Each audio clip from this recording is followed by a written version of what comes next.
Aku akan kasih pertanyaan, Mas Aji harus jawab dengan cepat. Oke, berarti setiap pertanyaan aku jawab cepat. Cepat Iya. gitu. Mas, Enggak ya? Enggak ya. Jadi lulus kuliah, bahkan sebelum lulus kuliah, Iya. aku itu pesulap.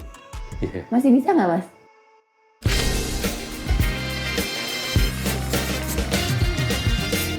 Hai teman-teman, selamat datang di Ngobrol Sore Semaunya bersama gue Putri Tanjung.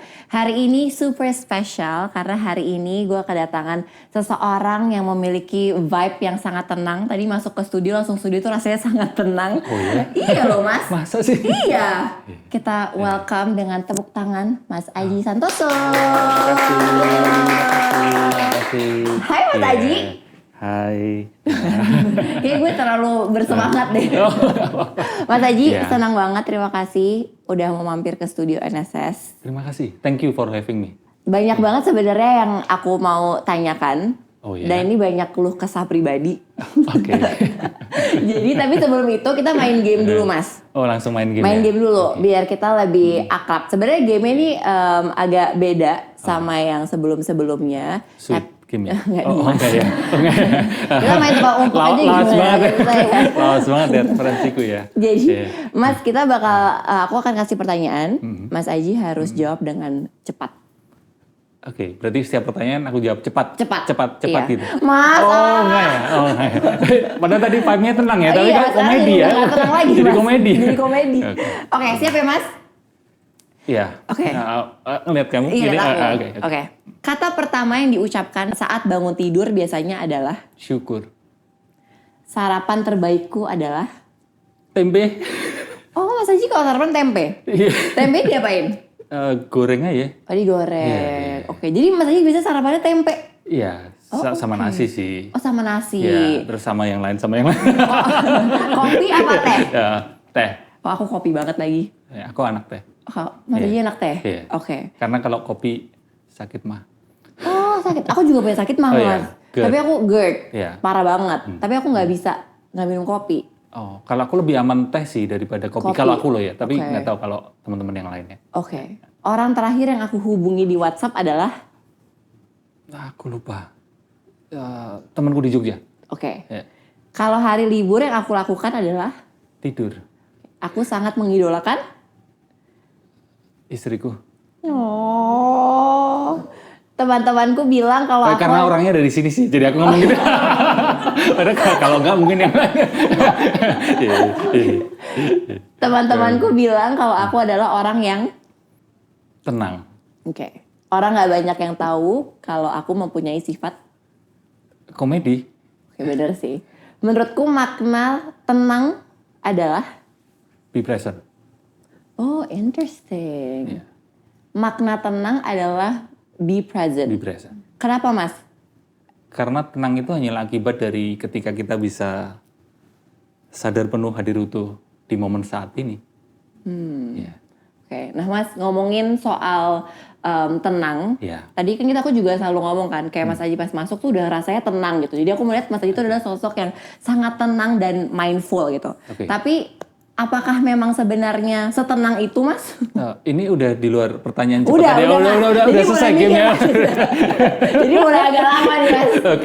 Oke, berarti aku pikir 5 menit dulu ya, boleh? Jangan gitu dong, Mas. Ini komedi nih lama-lama.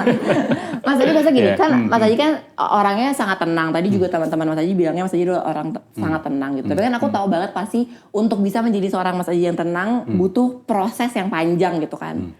Ceritain dong Mas kayak proses tersebut dan apakah Mas Aji sekarang memang seperti orang bilang kalau selalu tenang atau gimana? Sebenarnya itu sebatas pencitraan sih ya di sosial media. Karena kan gini, banyak teman-teman yang berrelasi dengan aku, berinteraksi dengan aku kan lewat sosial media atau ya lewat online lah gitu. Nggak interaksi yang deket banget gitu. Dan kalau interaksi lewat online, sosial media atau apapun itu, tentu itu hanyalah parsial, hanyalah sebagian dari diriku yang mereka tahu. Gitu. Yeah. Dan memang aku menulis atau mungkin aku bikin konten, itu adalah hal-hal yang membantu orang untuk menenangkan batin, memulihkan batin, dan menyehatkan mental. Dan karena itulah terus banyak orang punya persepsi, asumsi bahwa Anji itu masih tenang, calm, namaste, zen gitu. Tapi sebenarnya di sisi yang lain kalau kita melihat secara utuh, belum tentu aku hanya separsial setenang yang dan ada di sosial media. Iya. Dan aku rasa itu terjadi di semua orang sih gitu kan. Iya. Dan diriku sendiri sebenarnya juga nggak terus full tenang. Aku adalah manusia biasa juga gitu. Iya. Yang ada kalanya muncul emosi marah, ada kalanya ada emosi inhari, tergesa-gesa. Iya. Dan ya semua spektrum emosi, semua spektrum perasaan, ya muncul yang aku rasakan seperti itu gitu. Layaknya manusia pada umumnya. Udah umum, Mas. Iya. Tapi apakah emang dari dulu udah pingin jadi psikolog atau cita-citanya sebenarnya dulu mau jadi apa sih? Cita-cita dulu waktu, ini mungkin banyak orang yang belum tahu ya, waktu Iya. SD, itu aku kepengen jadi pemain sepak bola. Oh, oke. Iya. Aku waktu SD itu hampir setiap hari itu selalu main sepak bola. Oke. Sebelum sekolah, Oke. bahkan setelah pulang sekolah, Oke. selalu main sepak bola. Oh, konsisten ya? Konsisten, iya. Oke. Ya, sama teman-teman gitu lah. Ya anak kecil kan, maksudnya Iya. main sepak bola gitu. Iya. Dan aku memang hobi banget main bola waktu Iya. SD. Lalu waktu SMP dengar musik dan sebagainya, aku sempat kepengen jadi anak band. Oke. Ya. Oke. SMP, SMA bahkan kuliah, sebenarnya aku adalah orang yang kepengen jadi musisi. Oh, oke. Anak band, ya. Main apa, Mas? Pegang kabel aja sih. Oh, pegang kabel, Nyetrum oke. ya, biar nyetrum gitu. main gitar. Oh, main gitar, Iya, oke. gitu. Nah, kalau kembali ke pertanyaan terkait dengan apa ya, ilmu menenangkan batin. Iya. Ya karena kuliahku di psikologi.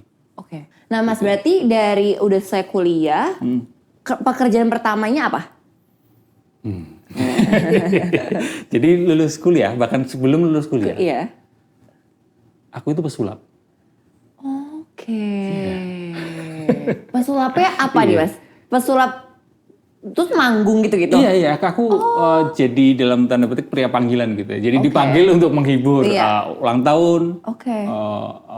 ya event-event. Dan itu apa tuh? Itu corporate gitu. apakah itu menggunakan mind trick atau? Iya, sleight of hand, terus Oke.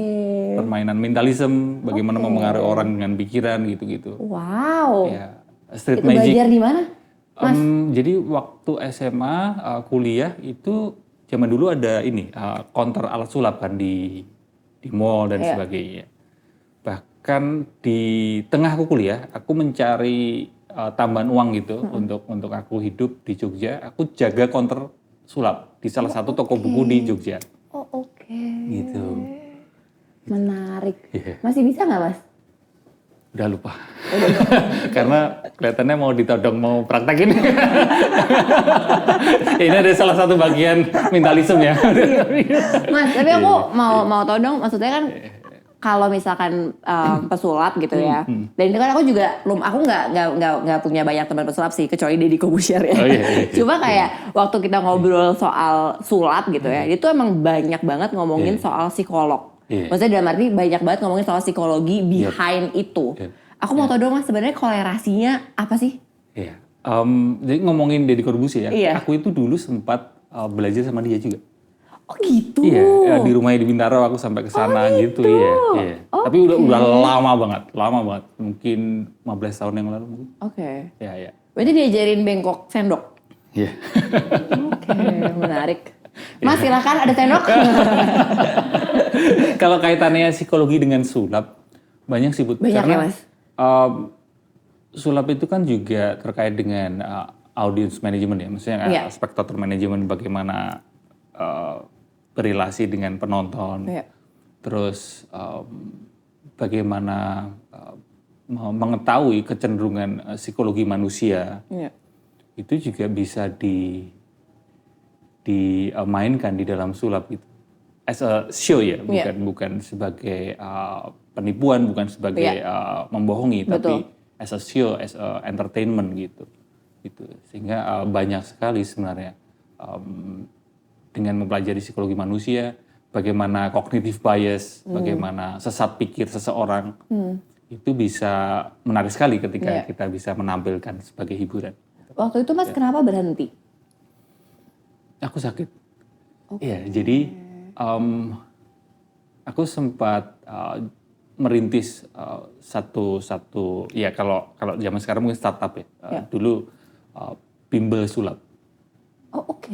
Iya, jadi bimbingan belajar, ngajarin orang soft skill, jadi leadership, and then communication skill, teamwork, confidence, tapi lewat main sulap.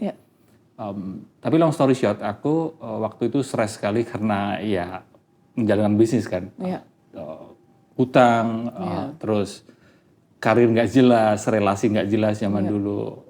Mungkin itu di masa kalau sekarang quarter life crisis. Oke.